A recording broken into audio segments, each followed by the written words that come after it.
Finally guys এখন আমি সজনেখালিতে চলে এসেছি পাখিরালয় থেকে। আর দেখতে পাচ্ছ এটা সজনেখালির গেট। আর আমরা ঢুকবো, এবার ভিতর দিকে যাব, গিয়ে ওখানে টিকিটটা কাটতে হবে আমাদের টিকিট কাউন্টারে। সর্বপ্রথম 50 টাকার টিকিট এখানে ভাড়া। চালতা বাদুর আছে, চালতা বাদুর, চল চল চল চল ভিতরে চল। টিকিটটা কাটবো আমরা।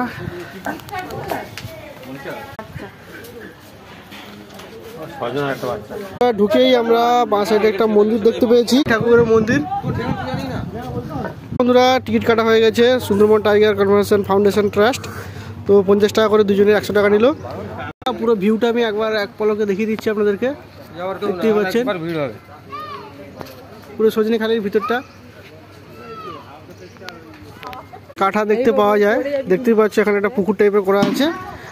আর আমরা ওই সাইডে পুকুরটা দেখছেন কচ্ছপের পুকুর, আর ওই সাইডে টাওয়ারটা আছে, টাওয়ারে গিয়ে দেখবো কেমন লাগছে। তো